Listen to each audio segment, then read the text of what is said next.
card just to start us off on a note from up above, whatever you believe. And this is from The Universe Has Your Back deck by Gabby Bernstein. I love that deck. All right, angels, let's see. How do we start today? Oh. In every moment, the universe is conspiring to bring me toward right-minded thinking and the energy of love.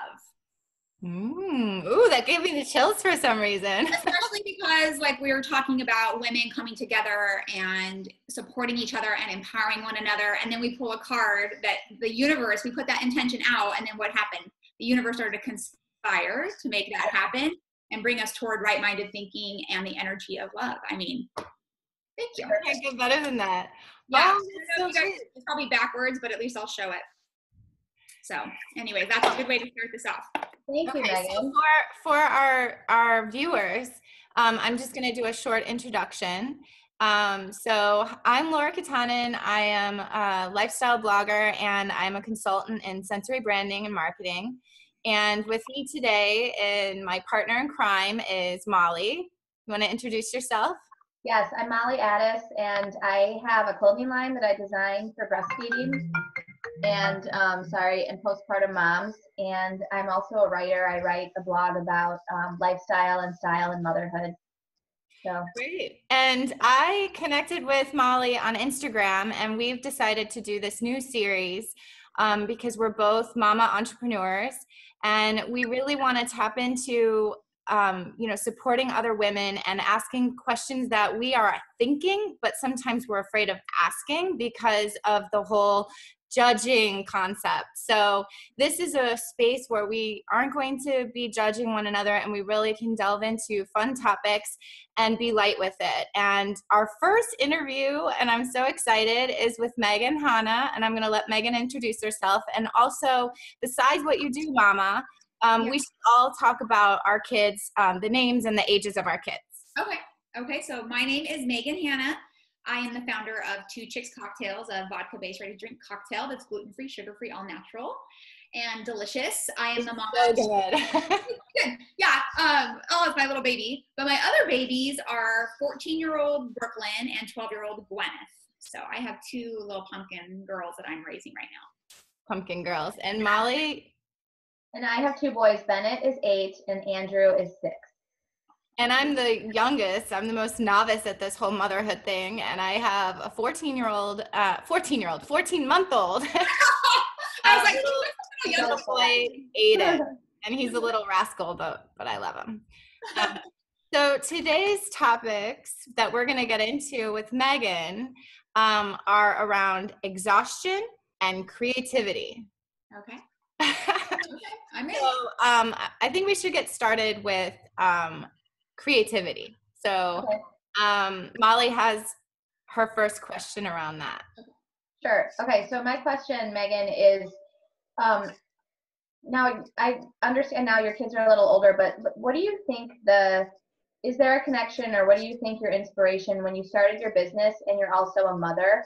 I feel like those things intersect so much, like the creativity of being a mom and the creativity of starting a business or having your idea. So do you have any insight into that process, or like how you feel creative as a mom in your everyday life, but then apply that creativity to your business, or how they kind of intersect?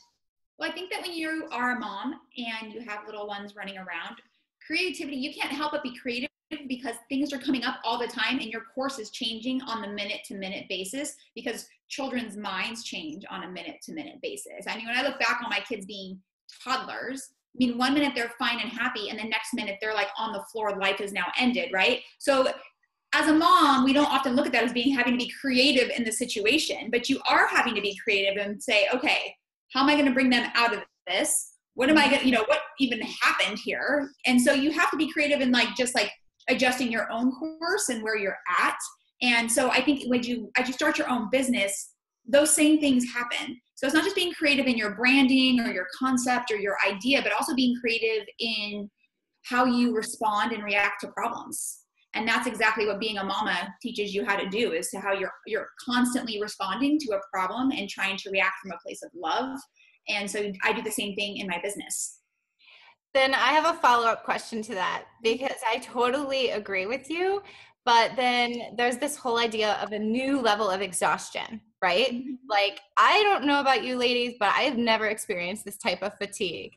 And I only have one child. Well, But of course like, you I don't. feel like, you know, we are up, we're doing things in the morning, we're going to work, and then you're coming home, and then you've got the kids, and you've got everything going on, dinner, this, that. So this can affect creativity as well. Sometimes we're depleted. We feel completely exhausted. So how have you found ways to work around this exhaustion so that you do feel refreshed and creative again? I think it's just prioritizing, and also like what feeds your soul, right? So you can be exhausted, but know that you had a really full day and you did some things for you. So oftentimes as moms, we put ourselves last. And I do not want to teach my two little daughters that they should ever put themselves last. So I've always been, you know, I use the word selfish because I can't really think of a better word, but I've always been very selfish about my workouts, about my meditation. And I don't lose those practices. And everybody has even 5 minutes to meditate or 10 minutes to exercise. And when my kids were little and they were toddlers and babies, they did it with me. And they just knew, like, we either like went for runs around the lake and the double jogger. And yes, sometimes it was hellish because somebody's crying and wants to get out of the stroller. And it just was what it was. But I think it's just like learning, like we were talking about, the creativity of being in the moment. And if I even got, when they were little, 30 minutes for myself just to sweat, sometimes I was like, I just got to do 100 burpees right now. And I was do 100 burpees. And that might be all I got to do. Mm-hmm. It's just like, it's being flexible and knowing that also it's temporary, like everything else. Like, you're going to be exhausted. It is what it is, but also taking those moments for yourself and not getting lost in the process, because otherwise your kid's going to be 10 years old and you're going to look in the mirror and be like, I don't know who you are. So I think it's really important to be selfish with your time. I think one of the things that I take away from that that's so helpful is that, like, everything doesn't have to look perfect or be so planned out. So, like, when you say, like, I need to do X number of burpees right now, like, that gets in your workout. Like, now you're done. Yeah. So you don't have to, like, be wearing the perfect outfit or set aside an hour or, like, make it a big deal. You kind of learn as a mom to, like, fit it in when you can. But then you know and appreciate that you took that little bit of time for yourself, and it makes a huge difference. For sure. And I think it evolves. I mean, when my kids were toddlers, I did a lot of, like, for me, my piece is when I sweat. It's just my thing. Now that might not be everybody else's thing, which is totally cool. But I mean, I did workout at home videos because I had to. You know, I would prefer not to. I mean, now I get to go to the studios and do what I want because I can leave my kids home for an hour. They're fine. But when they were little, it's adjusting, right? And that definitely translates to owning your own business. You're constantly adjusting your sales. Something goes right and you're like, shit, I got to go left, you know? So it's constantly having to do that. And I mean, being a parent, I can't imagine any other job that teaches you how to be quicker on your toes than being a mom. I think perfection is a really interesting topic. We've got to put that on one of the major topics. I have a question for you. It's going to be a little bit maybe different kind of question, but how does creativity taste for you? If you had to describe the taste of it. The taste of creativity. I don't know why this is what came to mind, but Indian food came to mind. And it's because Indian food is so flavorful and so rich, and it like bursts in your mouth. And so I think that's what it tastes like. It just is like, boom. Because when you get those creative ideas, I know with Two Chicks, it was waking me up at night. And I had like no experience in the alcohol industry. Like, why? And I was just like, Spirit, like, what are you showing me? Like, what the hell do you want me to do with this, right? But it's just like using that inspired action, and it felt like a burst. So when you say taste, I think of Indian food because that's like the most flavorful food that I can think of. I love that analogy. That's great. When you asked that question, I thought of chocolate, kind of the same, like, way, just that, because it's just got that, like, the deep, rich, fun, I don't know, kind of like sensual, inspirational flavor. I don't know. Like when you were talking about, you know, I have this inspired idea and action, and it's not like you grew up thinking like, I really want to make a cocktail line, or like you had any sort of knowledge of it. And it's similar to my experience because I wasn't a designer, a fashion designer, didn't have a background in fashion. You know, it was more like having this idea and seeing a need and then just taking little steps one by one to get there. And I think that would be another thing to talk about in this series too, is like, you know, kind of trusting that little voice in yourself and knowing that like you just take a little step along the way, and then it feeds your creative process, right? Like Meghan, I'm guessing like once you took the first step, then you knew what to do with the next step and the next step and the next step. Like you didn't necessarily have a big, or maybe you did, like, do you feel like it was opening one foot in front of the other? Yeah. Yes. And I think that with any entrepreneur, right, like what we have to learn is tenacity. Yeah. And also just such a strong faith in that, like, there's a plan and a big soul's purpose for you. And you can't be scared. Because I've definitely, I mean, listen, I mortgaged my house to make my business happen. That was scary. But it was I was scary, but not, if that makes sense. Like, I was like, oh shit, what am I doing? But at the same time, I was like, duh, it's going to work. I mean, God isn't opening all these doors just to bring me this far. It wouldn't make sense. Like, there's a bigger purpose. And for me with Two Chicks, it's the movement. That's the purpose. The cocktail is a method to my madness in a way, because like when your girlfriends call you crying, what do? You come over with booze. So why not come over with something healthy, healthier? And so it's just been like one step in front of the other. And believe me, as you both know, being entrepreneurs, there are nights you're like fetal position on the ground, right? Like, what have I done? What am I doing? Where am I going? Nothing is working. I'm hitting a wall. And it's in those moments you have to get silent, and you have to get into like a meditation, and you have to trust that the universe has your back in all ways. And if I look back on my life, like I noticed that in all ways, like I'm always supported.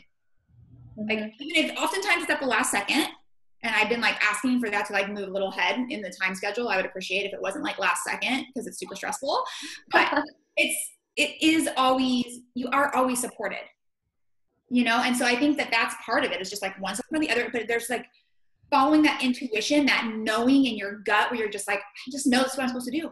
I just know. I don't know why I know, but I know.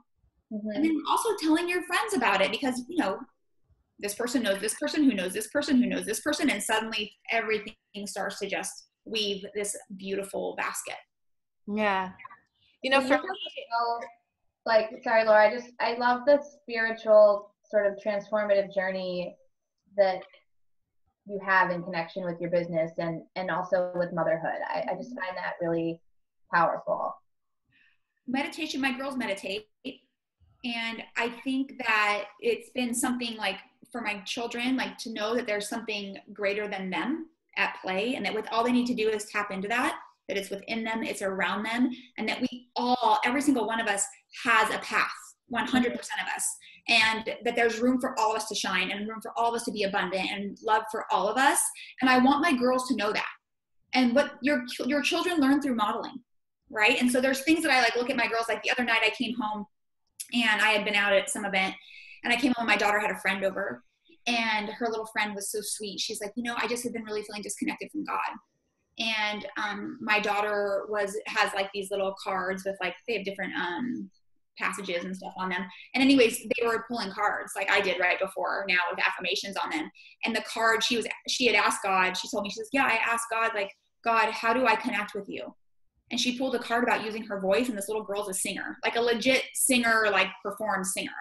And I was like, God always speaks, you know? So to like watch my girls have that, to come home and see like my daughter helping somebody else, to just get connected and be in the knowing. Because when we feel really good, we attract more of that good feeling stuff. So I think that's just part of your business. I just think that you have to come at it with that energy and just that knowing, and just allow, because that's how miracles happen. Yep. So what I was going to say is that I feel like creativity for me tastes kind of like Skittles, because I picture a rainbow, but you know how it's always on the packages of Skittles, and the whole idea is taste the rainbow. But the interesting part about rainbows is that they happen when it's partly sunny and partly raining. Yeah. And I think that's like the whole, for me, that describes this whole creative entrepreneurship journey, is that it's like, it's a little bit stormy, and then there's like this like little bit of light, and you're kind of like, okay, I know I'm going to get through it. I just have to like, you know, really push myself. But let's be honest, like we have those hard days, right? So this is about asking questions that kind of, not everything is roses or rainbows every day, right? So, how do you push through the tough times? And I would say that would be sort of something that we could leave on, where we could really inspire, those women out there that right now feel maybe they're in the darker area and they really need encouragement to get through it. Yeah. I mean, for me, how I get through dark times is my spiritual practice 100% of the time. For me, when I'm in those dark spaces, which happen sometimes daily, sometimes I can go a few months. It just depends on what's happening. For me, getting back to number one, meditation, my tribe. I have like my really close crew of girlfriends who we're equally yoked, especially in our spirituality and our practice, that I can call and be like, here's what's happening. And those are my vision keepers. And when I can't see that vision, they hold that vision for me. And they're the ones who say to me, Meghan, no, this is what's happening. Get your ass up. Remember who you are. And stop doing, like, they push me, So I think that's what we were talking about, like women supporting each other. You have to have that close crew of women, and getting back to, for me, it's my spiritual practice, and that's what my crew helps me get back to. But having those vision keepers in your life that remind you of who you are, because we forget. So important. You're a yeah. So important. Yeah. So find a way to get through the exhaustion. What I hear, and just like to summarize, is to, have faith and believe and sort of find time in your own quiet space, whatever way that is. And to also find the right support system. So I love the word tribe.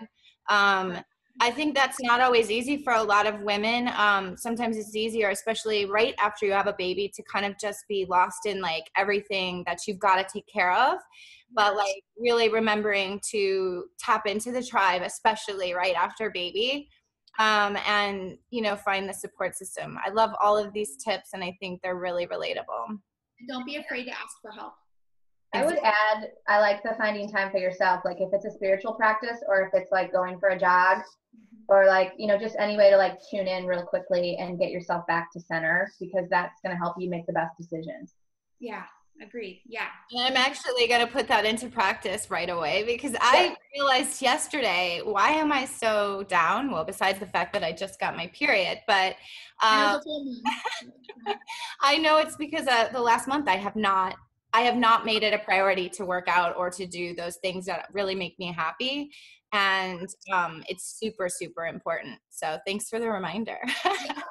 You have to do you first, because you cannot fill others from an empty cup. Exactly. All these, what are those called? They're there for a reason, right? Like we have these things because they're actually true. Yeah, exactly. Yeah. Cliches are cliches for a reason, right? Yeah. Well, thank you so much for being our first mama lady boss that we got to talk to. This has been great.